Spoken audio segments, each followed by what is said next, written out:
Good morning बच्चों। आज हम स्टार्ट करेंगे biology chapter number 1 living world. Basically मेरा लेक्चर कवर करेगा पूरा कंटेंट को, और इसमें जो एम्स में है वो कंटेंट मैं कवर करूँगा। जो आगे पूछे गए क्वेश्चन है वो एम्स में या तो नीट में, उस क्वेश्चन के साथ में कवर करूँगा।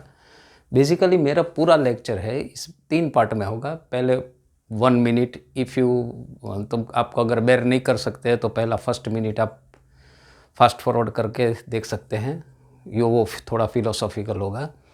लास्ट में 1 या 2 मिनट्स जो बायोलॉजी में अपने सिलेबस से रिलेटेड ही कुछ इम्पोर्टेंट बायोलॉजिकल इन्फॉर्मेशन है वो मैं आपको दूंगा।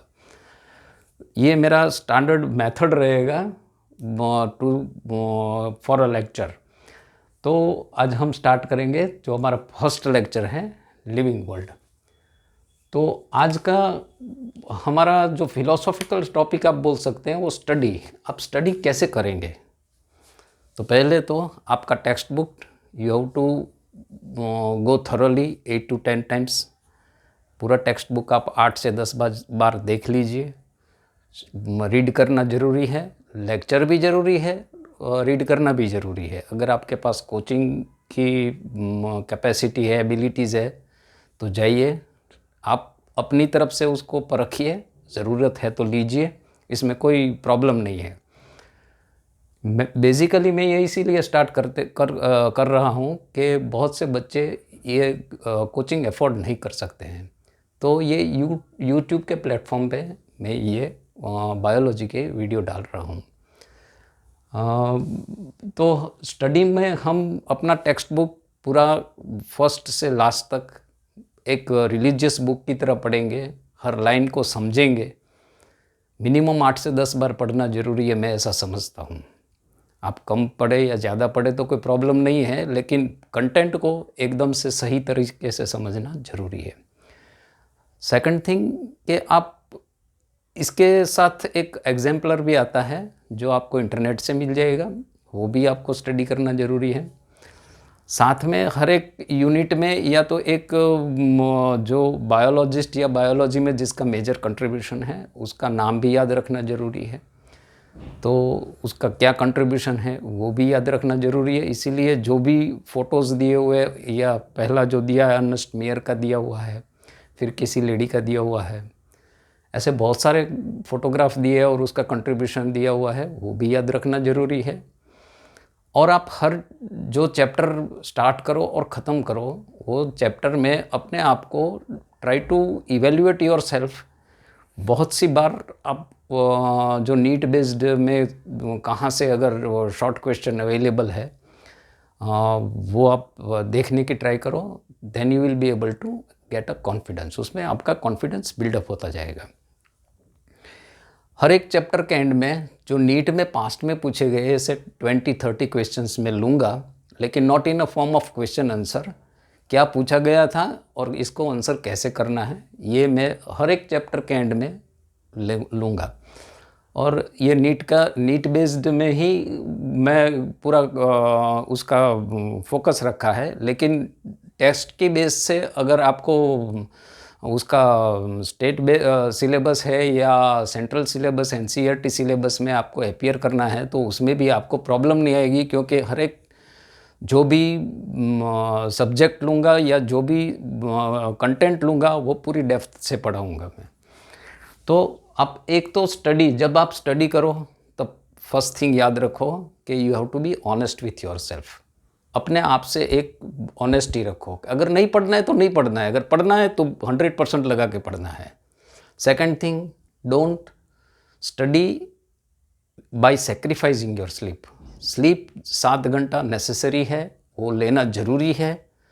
तो ये एक डोंट सेक्रीफाइस स्लीप, क्योंकि स्लीप में आप लास्ट चैप्टर में या सेकंड लास्ट चैप्टर में आप स्टडी करेंगे कि हमारा जो नर्वस सिस्टम है वो नर्वस सिस्टम कैसे काम करता है, उसका एक शॉर्ट टर्म मेमोरी से लॉन्ग टर्म मेमोरी में अपना ब्रेन फंक्शन करता है।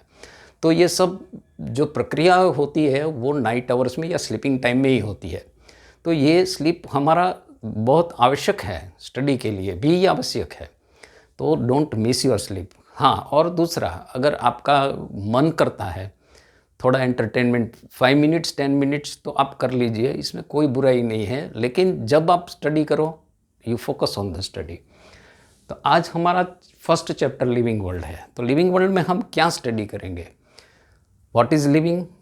डाइवर्सिटी का एक पार्ट लेंगे, मतलब कितनी टाइप ऑफ लाइफ है, कितना मिलियंस लाइफ है, कि कौन कौन सी डाइवर्सिटी अवेलेबल है, वो पार्ट देखेंगे। फिर हम उसका क्लासिफिकेशन देखेंगे, फिर उसका जो टेक्सोनॉमी क्या है वो देखेंगे, फिर उसमें जो टेक्सोनॉमिक एड कौन सी अवेलेबल है वो देखेंगे, नोमेनक्लेचर कैसे करते हैं वो देखेंगे। तो ये हमारा पूरा चैप्टर 5 पार्ट्स या 6 पार्ट्स में डिवाइड रहेगा। Living, diversity, nomenclature, classification, taxonomic category and taxonomic aid, ये हमारा 6 पार्ट रहेगा। तो हम आज से स्टार्ट ही कर देते हैं लिविंग वर्ल्ड। और इसका first part what is living, जो हमारा चैप्टर में जो टेक्स्ट बुक का चैप्टर है वो कंटेंट है, वो तो हमको देखना ही देखना है। उसके अलावा जो नीट सिलेबस में, या तो एक दूसरी चीज़ बता दूँ आपको, नीट सिलेबस में फ्रॉम लास्ट ईयर 2 पार्ट इसमें दिया हुआ है, लेकिन 2 पार्ट वो नीट में से निकाला गया है। That is frog and I think earthworm, ये दोनों निकाला गया है। लेकिन आप अपने हिसाब से अपडेट रहिए, अगर कोई भी अपडेट है तो मैं आपको नोटिफिकेशन से बताता रहूँगा कि 2 पार्ट निकल गए हैं। तो एक फ्रॉग है और दूसरा अर्थवर्म है, तो ये दोनों निकल गए हैं। और लेकिन कॉकरोच के बारे में थोड़ा सा पढ़ना ज़रूरी है, तो cockroach I will take it in the syllabus. Frog के बारे में और अर्थवर्म के बारे में जहाँ जहाँ ज़रूरी है हमारे टेक्स्ट के हिसाब से, वहाँ वहाँ हम अर्थवर्म का या फ्रॉग का रेफरेंस लेते रहेंगे। तो let us start with first hour part, that is what is living. बहुत लोग लाइफ को डिफ़ाइन करना चाहते हैं, लेकिन मेरे हिसाब से लाइफ डिफ़ाइन नहीं हो सकती। लाइफ का कोई डेफिनेशन ही नहीं हो सकता है मेरे हिसाब से। कोई बोलते हैं कि मॉलिक्यूल्स जब एग्जिबिट करता है अपना कैरेक्टर तो लाइफ होती है, लेकिन लाइफ को हम डिफ़ाइन कैसे करेंगे? सिंगल सेल में भी लाइफ होती है, मल्टी सेल्यूलर में भी लाइफ होती है। एक नॉन लिविंग है, जैसे वायरस है, वो बाहर बॉडी के बाहर नॉन लिविंग है, बॉडी के अंदर वो लिविंग है। तो लाइफ को आप कैसे डिफ़ाइन करोगे? मेरे ख्याल से लाइफ को डिफ़ाइन करना इम्पॉसिबल है। लेकिन लाइफ के हम कैरेक्टर 1 बाय 1 कैरेक्टर देख सकते हैं, और एक एक कैरेक्टर को हम देखेंगे कि whether this character is defining property of life और नॉट। तो ये हम 4-5 कैरेक्टर मैंने लिए हुए हैं जो टेक्स्ट बुक से ही है, 1-2 ज़्यादा भी हो गए इसमें से, लेकिन टेक्स्ट बुक के सारे जो 5-6 कैरेक्टर है वो मैंने कवर कर लिए हैं। तो आज हम पहला कैरेक्टर देखेंगे, ग्रोथ डेवलपमेंट। ग्रोथ डिफाइन कैसे होता है? तो increase in mass and number, increase in girth, mass and number को हम ग्रोथ बोलते हैं। तो whether growth is defining property of a living और नॉट, ये हमारा क्वेश्चन है। तो टेक्स्ट बुक का क्वेश्चन ये है कि ग्रोथ को डिफाइनिंग प्रॉपर्टी कह सकते हैं या नहीं कह सकते हैं। तो लेट अस सी कि पहले तो ग्रोथ है क्या। तो ये पहला एक सेंटेंस है, increase in mass and number are twin character of growth. ये स्टेटमेंट मैंने इसीलिए लिखा हुआ है कि कभी कभी ये नीट वाले सिर्फ स्टेटमेंट दे देते हैं और फिर बाद में ऑप्शन देते हैं, तो ये स्टेटमेंट याद रखना ज़रूरी है। ग्रोथ है वो सेल की साइज़, अगर यूनिसेल्यूलर है तो सेल की साइज़ इंक्रीज़ करना ग्रोथ होता है। अगर मल्टी सेल्यूलर है, बड़ा ऑर्गेनिज्म है, तो उसमें नंबर ऑफ सेल्स भी ज़्यादा होता है, उसको भी ग्रोथ बोलते हैं। तो मास और नंबर दोनों प्रॉपर्टी बन जाती है ग्रोथ की, डेफिनेशन बन जाता है ग्रोथ का। लेकिन whether growth is defining property और नॉट, ये हम देखेंगे कि ग्रोथ नॉन लिविंग में होता है। तो मेरे ख्याल से नॉन लिविंग में भी होता है, और टेक्स्ट में भी बताया हुआ है कि नॉन लिविंग में भी होता है। कैसे होता है? तो आप इस साल माउंट एवरेस्ट की हाइट मेज़र की गई and it was found some 2 to 3 feet higher. तो ये हाइट कैसे बढ़ी? तो इसके ऊपर एक्यूमुलेट होता है। तो एक चीज़ और याद रखनी है कि लिविंग थिंग है वो बाहर से भी ग्रो करती है, अंदर से भी ग्रो करती है। मतलब बॉडी के अंदर से भी उसका ग्रोथ होता है और बॉडी के बाहर से भी उसका मास ऐड होता है। तो लिविंग का ये डेफिनेशन ज़रूर रहता है कि लिविंग में growth externally as well as internally दोनों साइड होता है, लेकिन नॉन लिविंग में इंटरनली ग्रोथ नहीं होता है। माउंटेन अंदर से अपने आप बड़ा नहीं होता है, बाहर कोई मटेरियल ऐड होने से या डेब्रिस या बोल्डर ऐड होने से ग्रोथ पॉसिबल है। तो ग्रोथ एक्सक्लूसिव कैरेक्टर नहीं है लिविंग का। एनिमल में ग्रोथ कहाँ होती है और कब होती है? एनिमल में आप देखिए तो उसका एक ग्रोथ का पीरियड रहता है। हम आगे एक और चैप्टर पढ़ेंगे वो हार्मोन्स के लिए, हार्मोन्स का चैप्टर पढ़ेंगे। वहाँ हम ये स्टडी करेंगे कि जब ग्रोथ हार्मोन हमारा रिलीज़ होता है तो ग्रोथ हार्मोन हमारा बॉडी को ग्रो कराता है। ऐसे सारे एनिमल्स में हार्मोन्स रहते हैं और उसमें ग्रोथ हार्मोन रहता है, लेकिन एक पर्टिकुलर साइज़ में आके वो एनिमल का ग्रोथ रुक जाता है। क्यों? क्योंकि वहाँ अपना हार्मोनल सिक्रिएशन बंद हो जाता है, उसके बाद में उसका ग्रोथ नहीं होता है।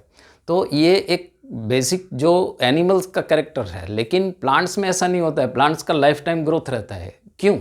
क्योंकि उसमें एक मेरिस्टेमेटिक सेल रहते हैं, वो हम आगे वो भी पढ़ेंगे कि उसका ग्रोथ लाइफ टाइम होता है।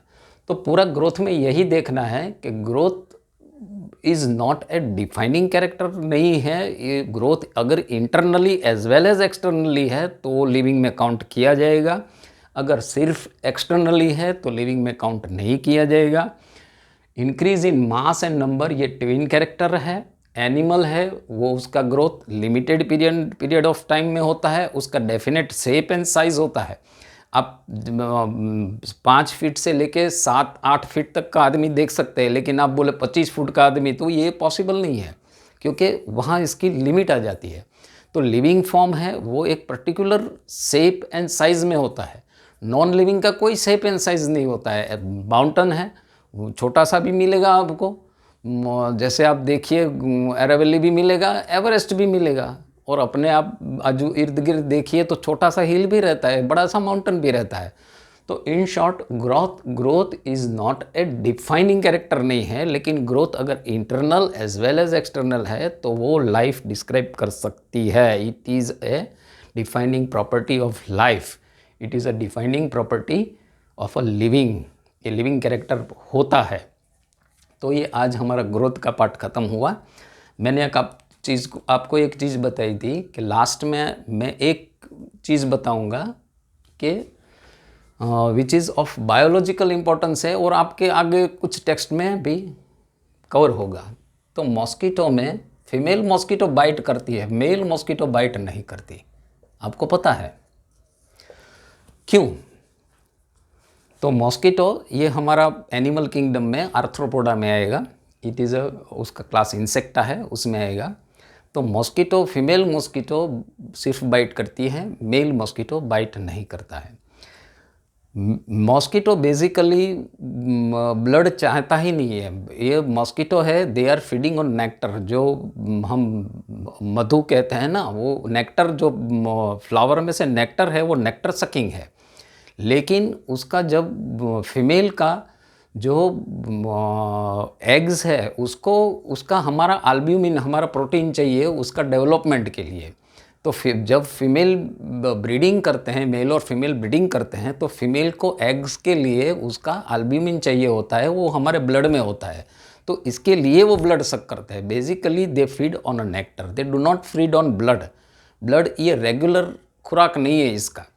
तो ये है हमारा आज का पूरा टॉपिक लिविंग वर्ल्ड। आपको मज़ा आया होगा आशा करता हूँ, और आपका जो कमेंट सेक्शन है उसमें आप कमेंट लिख दीजिए।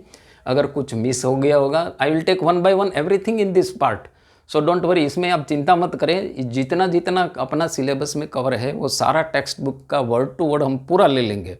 इसमें हम कोई भी चीज़ छोड़ने वाले नहीं हैं। लेकिन अगर कुछ आप ज़्यादा इसमें से कुछ समझना चाहते हैं, और ओवर एंड अबव अगर नीट में आया हुआ है, एम्स में आया हुआ है, लास्ट 12 ईयर्स 13 ईयर्स 15 ईयर्स का सारा पेपर मैंने देखा हुआ है, कुछ भी आया हुआ है that I will reproduce over here. और क्या आया हुआ है और इसका बेसिक्स क्या है ये समझेंगे, लेकिन वो पूरा टॉपिक नहीं कवर करेंगे, क्योंकि अगर एक टॉपिक स्टार्ट करते हैं तो ये पूरा टॉपिक 1 घंटा लेता है। तो मैं लंबा लंबा वीडियो बनाना नहीं चाहता हूँ, 15-20 मिनट का 15 मिनट का वीडियो ही बनाता हूँ और बाद में यही टॉपिक आगे दूसरा पार्ट कवर तक करता हूँ। तो ऐसे मेरा वीडियो चलता रहेगा। Best luck to everybody. तो आपका कमेंट सेक्शन में अगर कुछ मिस हो गया है, ज़रूरी है, तो आप ज़रूर कमेंट करें। Thank you very much.